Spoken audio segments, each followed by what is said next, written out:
Olá, bem-vindos a mais uma aula do curso de Escatologia. Essa aula ela vai finalizar a parte 3. Nós vamos falar nesta aula, essa é a 18ª aula, vamos falar um pouco do cronograma do fim do mundo, né? Essa é apenas uma aula resumo. O intuito dessa aula não é dizer o porquê desses fatos ocorrerem exatamente nesse tempo. Para isso, você vai ter que ter assistido às outras aulas. Essa aula é apenas um panorama geral do cronograma do fim do mundo, né? A ideia aqui nessa aula não é discutir o porquê que eu creio nestes eventos ocorrendo nesta sequência de ordens. Para isso eu sugiro que você assista às outras aulas que já foram dadas explicando sobre isso.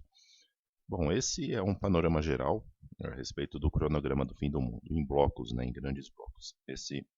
Essa parte aí em azul claro é a era atual que nós estamos vivendo hoje, né? Nós estamos vivendo nessa era e nós vamos entrar na 70ª semana de Daniel, que são os 7 anos, né?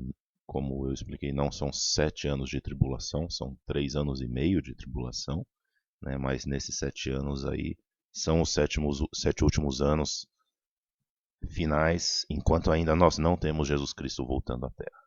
Depois nós teremos o reino milenar de Jesus Cristo, que é o milênio, e depois do milênio, o mundo vindouro. Eu fiz uma divisão, porque existem algumas divisões aí de eventos importantes que ocorrem, né, de alguns eventos importantes que ocorrem entre estas eras. Entre eles, eu coloquei aqui da era atual para o início desses 7 anos. O evento principal que mostra os 7 anos que vão se iniciar é o surgimento do anticristo. Isso fica claro na carta de Tessalonicenses. O apóstolo Paulo ele fala que a vinda de Cristo ela não se dará antes do surgimento do anticristo e que a igreja de gentios, lembra que o apóstolo Paulo ele tem o seu ministério aos gentios, não aos judeus. Isso é muito importante quando a gente lê a carta de Tessalonicenses, né, que a igreja de gentios virá o anticristo voltar. Nós veremos o anticristo.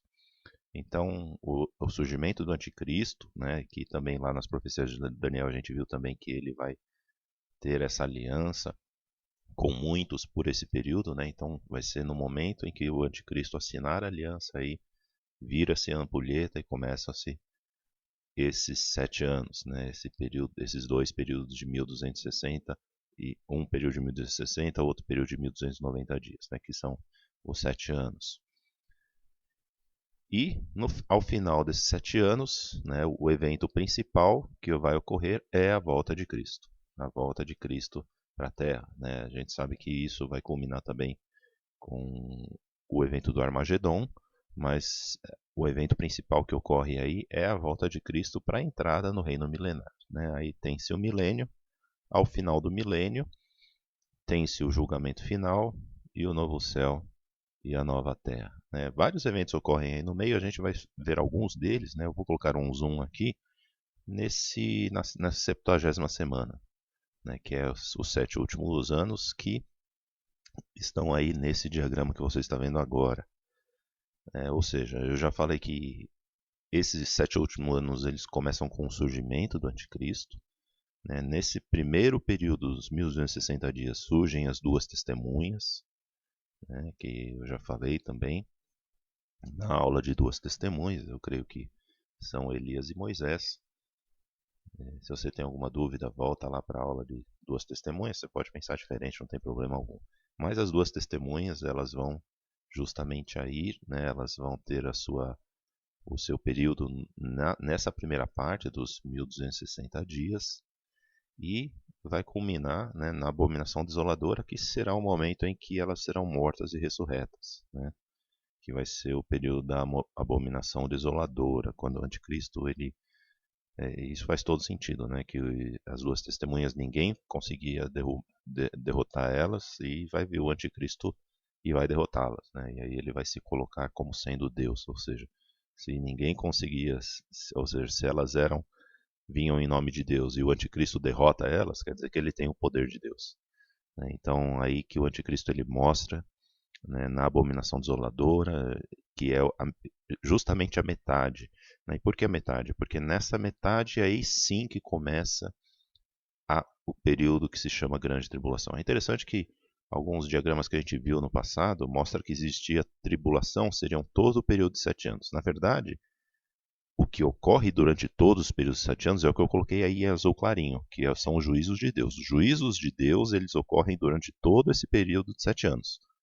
Lembrando, esses juízos de Deus são os 7 selos, as 7 trombetas e as 7 taças. Né? Isso ocorre durante todo o período de 7 anos. Mas a grande tribulação, ela começa verdadeiramente a partir dos 3 anos e meio final. Lembra que o juízo de Deus é a ira de Deus sobre a humanidade. Isso vai acontecer nesse período de 7 anos. Mas também vai ocorrer tribulação nesse período, como nunca ocorreu no mundo. E a grande tribulação ela termina no arrebatamento. Né? A gente viu que, lógico, se a igreja é arrebatada, não tem sobre quem vir tribulação, né? Não tem sobre quem o anticristo atribular. Né? Então, esse arrebatamento ele vai ocorrer, né? Como eu já disse, eu creio que ele vai ocorrer num dia das trombetas. Né? Nas festas judaicas a gente já estudou um pouco o porquê disso daí, mas eu creio que essa sétima última trombeta ela vai ocorrer num dia da trombeta. Não sei de qual ano, mas eu creio firmemente que vai ocorrer em algum dia da trombeta. Aí estejamos atentos quando isso ocorrer. E aí dá-se início às 7 taças, que é esse que eu coloquei em vermelhinho, que faz parte dos juízos de Deus também, mas são as 7 taças que, como diz em Apocalipse, nelas se consomem a ira de Deus. Né? E ao final dessas 7 taças tem-se a volta de Cristo, né? E lembrando que as taças, uma delas chama todos os povos para a luta do Armagedon, né? E na volta de Cristo, Cristo ele volta e derrotará o anticristo com o sopro de sua boca. E aí dá-se o período do milênio, né? E eu coloquei agora esse novo diagrama, né?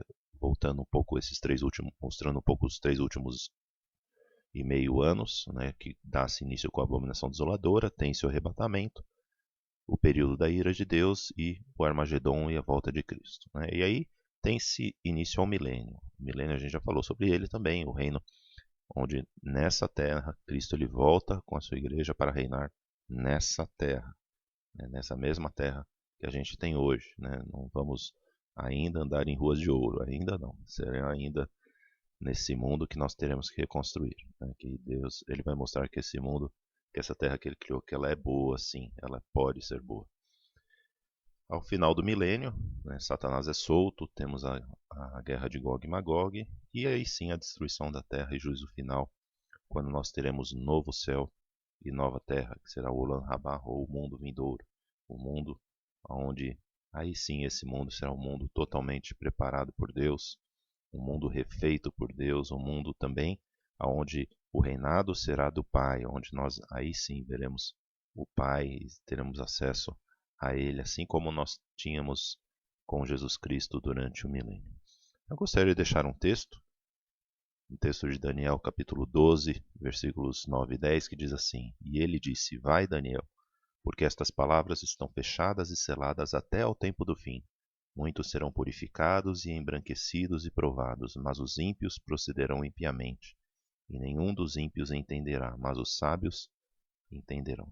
Existem muitas profecias que foram colocadas em Daniel, nos profetas, no Apocalipse, que estão guardadas até o tempo do fim. Isso é um incentivo para que eu e você nós continuemos estudando, não